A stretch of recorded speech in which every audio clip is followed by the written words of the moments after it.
action. I'm giving you the tools, right? I'm giving you the sandbox. I'm setting the table for you, but it's up to you to decide what you want to eat. Master Chief is human. He's not a machine. He's not a set of armor with a big weapon. He's a human with resilience and courage. You know, and I was so looking forward to this moment because for Master Chief, you know, the stoic, the soldier, the man of few words, all that. But there was this progression, you know, in terms of his emotional side, even through the first 3 games. But this was going to be the great leap. What happens when that soldier starts to discover his humanity? We had to create a situation that was going to knock him out of his comfort zone. The Master Chief has settled into this comfort zone of being the hero. You know, it's interesting. Early on, we talked about the hero's journey, and like, how do you have a hero's journey when he's already a hero? What are the sacrifices that you need to make in order to preserve something as precious as humanity? The journey is the important part. The growth is the important part. And so really, where does he still need to go as a human? That became the key to not just the story of Halo 4, but the entire trilogy. We're really examining what sort of burdens a Guardian carries. In a lot of ways, the story that we're telling with Halo 4 is about putting Chief in circumstances where he's forced to change. He's forced to take stock of himself. In a way, Chief is a Guardian. Cortana is Chief's Guardian. The Forerunners were the Guardians of their own universe, and they might have to make a decision that not everyone is going to agree with and that some people might condemn.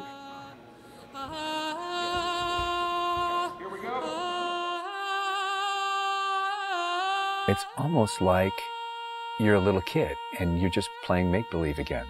So you imagine everything. The table's here. The plinth for Cortana is here. There's a window here.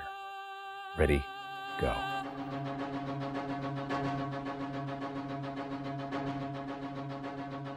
How can we immerse the player even more in this world that we've built around them? I'm not doing this for mankind. How can we have Chief have to deal with his own humanity? Everything had to be predicated by what the character needs were and what direction the characters needed to go in. The art direction specifically for Halo 4 isn't about creating an emotional tone for Halo 4, it's about creating an emotional tone for every single moment and experience that the player needs to understand. Similar to what we said is that, you know, we build what we need to see. We can't look too far this way or it starts to fall apart. But back in here, things are looking good. Film is like, I'm going to create something and it's going to be awesome and I'm going to polish it and I'm going to own it, but I'm going to share it with you, which is very different than game storytelling, which is I'm going to give you all the tools, I'm going to give you all the possibilities, and it's up to you to discover it. Answering questions and answering the directions that the narrative had already taken to find the path forward for us as we started to tell the story. We're always telling these huge, big stories. We've got Infinity, it's the biggest ship that has ever been launched. We've got Requiem, which is like the biggest Forerunner artifact we've ever found. But in the middle of all of that, we've got this very small personal story between Master Chief and Cortana. You tell a story with every detail that you put into a game. Immersion is really what allows somebody to believe your universe and also to become emotionally caught up in your universe. Ready to get back to work?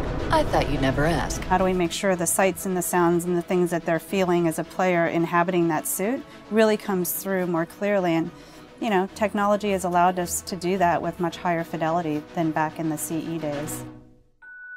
Okay, so those are definitely bigger ones. Yeah, those start to get. Just because we've got more people. Let's roll video. Yeah. So this will be just video and audio only, no face, no mocap. In that case, you won't mind if we return the favor. As we design these things, we put together the best plan. Until it actually touches an actor, it lacks humanity. Having the ability to work with the actors on stage, capturing their face, body, and voice at the same time, really gives us an opportunity to create an immersive experience for the actors. Working at Giant, we could have at least 8 actors in the same volume at the same time. So the objects that they're acting around and the people that they're acting with, against, through, and toward are there in the scene with them, and it makes a huge difference. We sent out a breakdown for the characters and how we wanted them to feel. We ended up getting, what, 80 or 90 submissions back through our casting team. Casting for the Master Chief is tough. You need a performer that has a really raw physicality to him, and yet he has to, within the confines of this suit, be able to relate and relay emotion. I like to express myself. I freely do it. I wholly do it. I enjoy it. And so pulling back on all of those instincts is what's required to play him. Imagine that translating to a 3D model with huge armor and making sure the personality of Chief's movement comes through that armor was really critical. And that really came down to Bruce's acting, his physical stature, and really his physicality as he went through all of the performance. You'll never see his face or hear his voice, but all of the other actors that are playing off of him have received so much from him in their performances, and I think that they would all agree with that. This is the low-res asset of Chief. We were afforded a little bit more budget since he's our hero. From the art process, storytelling is just about engaging the player. You don't have to answer any questions. You don't have to take them through a lot of loops of feeling. If the player is engaged, I think you've got the start. So Master Chief's a difficult one because he's a dude in a helmet. There's such a, particularly in science fiction, such a fantastic history of people being completely realized as people without having their face as a tool. For us, it's making him feel like a real person.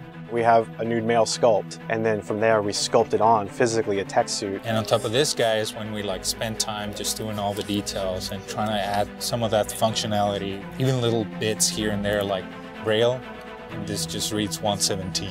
I think it's connected to having even more modern visual flow when it comes to his lines, his design, the way you follow the outline of Master Chief. Trying to put it into an area where it feels realistic, that it feels kind of tankish. What do you think of a tank? You think square, you think metal, there's some wear and tear on the edges. So those things we want to grab, put them on the Chief so it communicates that. The fingers are missing here on these. They have armor caps that come on, but he doesn't have armor caps on his trigger finger or thumb finger so that he could have more tactile sense when he's shooting and loading his weaponry. The last thing we just changed was his visor. His visor picks up the elements based on the room that he's in. We want to take every inch of the character to tell a story as much as we can.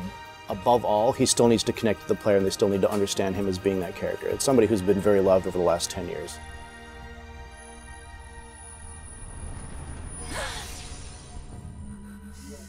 The irony here, right, is that we have a character who's not human at all in Cortana. I was put into service 8 years ago. She is the most human character that we have in the story. Right? She's struggling with her own mortality. AIs deteriorate after 7, Chief. That's something that everybody struggles with. That's the most, human it gets. If we can just get back to Earth and find Halsey, she can fix this. Everyone has to figure out what it means to die. She's strong, she's convicted. She herself is going through a really difficult time in understanding the things that are happening to her. We were looking for somebody who really could bring just fire and stuff that's required for some of those sequences. We needed to make sure we found someone that had some innocence to her, but also could be very strong at the same time. If you imagine that you could have 20 emotions at one time, she has that. I will not allow you to leave this planet! She's really the heart of the game and the heart of Master Chief and explains what's going on and why it's a problem. I didn't mean to. I didn't mean to do that. Cortana is certainly our biggest human connection, I think, with the entire story. How can we see these subtle details in her facial structure? It's the forerunner symbol for Reclaimer. So this is the baseline where we started from Cortana, and then we go through and tweak and modify, having all these different elements moving throughout her that make her feel alive constantly. We wanted to make it to where you could have code flow lines start from every digit from her toes to her hands, and then be able to flow all the way up into her head. What you experience is her taking care of you as a player from a gameplay perspective, but I think you also start to get a sense of how she takes care of the human side of Chief. Wake me when you need me. They spotted us. Bringing Jen and Steve in and having them layer their voices over the character performances in the cinematics, that just brought the whole experience together. You look at just the number of lines that the Chief has had over the course of the franchise, and it's not a lot. How much firepower would you need?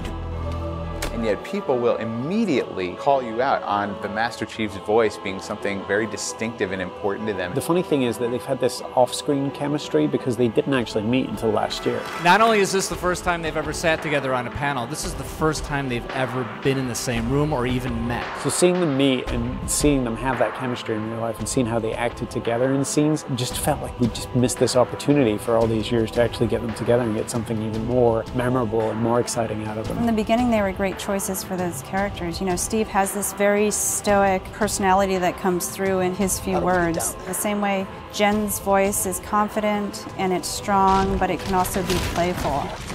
You do know you don't have to wait until the last minute just to impress me, right?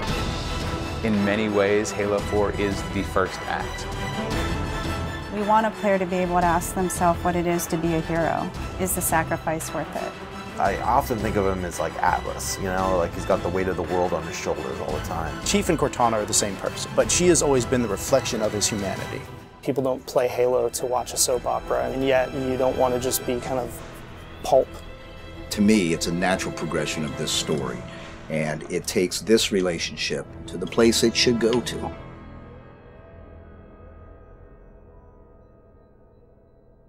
Don't make a girl a promise you can't keep.